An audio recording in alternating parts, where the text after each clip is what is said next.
5 बेहद प्रतिभाशाली युवा बैले डांसर्स एक परफॉर्मेंस में हिस्सा लेने के लिए बुडापेस्ट जा रही थी।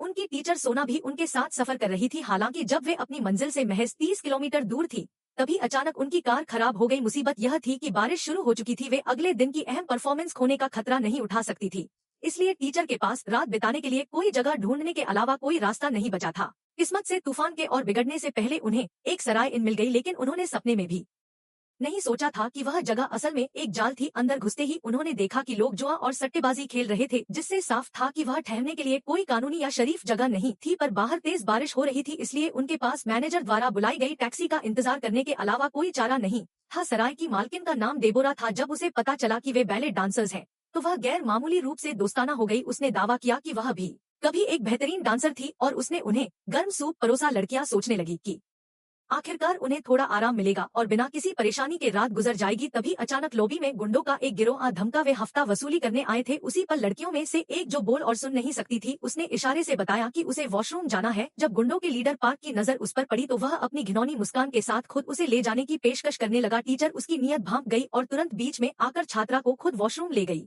इस बीच लाउंज में किसी ने धुन बजानी शुरू कर दी। नसों में बैले का जुनून लिए लड़ किया खुद को रोक न सकी और संगीत पर थिरकने के लिए स्टेज पर चढ़ गईं। उन्हें इतना खुश और मग्न देखकर एमी भी, जो हमेशा सबसे सतर्क और शांत रहती थी, उनके साथ शामिल हो गई। ऊपर दूसरी मंजिल पर टीचर गलती से एक कमरे में चली गई, जहां उसने एक खौफनाक मंजर देखा। मालकिन और उसके आदमी एक आदमी को बांध रहे थे। सदमे के मारे वह हक्की बक्की रह गई। यह साफ था कि वह मालकिन कोई आम सराय वाली नहीं थी। बिना एक पल गवाए वह लड़कियों को ढूंढने वॉशरूम की तरफ भागी, लेकिन छात्रा वहां नहीं थी। उसने सोचा कि शायद वह नीचे चली गई होगी और वह हड़बड़ी में नीचे आई। उसके लौटते ही पार्क ने फिर से हंगामा शुरू कर दिया। इस बार टीचर पीछे नहीं हटी और उसने अपने घुटने से सीधे उस पर वार कर दिया, जिससे वह दर्द से दोहरा हो गया। पर वह यह नहीं जानती थी कि वह एक असली माफिया से उलझ रही थी, एक ऐसा दरिंदा जो बिना पलक झपकाए कत्ल कर देता है। और वही हुआ। एक मामूली सी बहस पर पार्क ने बंदूक निकाली और सीधे टीचर को गोली मार दी। उसे जमीन पर ढहते देख एम बेकाबू होकर रोने लगी। बाकी लड़कियां खौफ से सुन्न पड़ गईं और गिड़गिड़ाने लगी कि कोई तुरंत पुलिस को फोन करे। डेबोरा ने हाँ में हाँ मिलाने का नाटक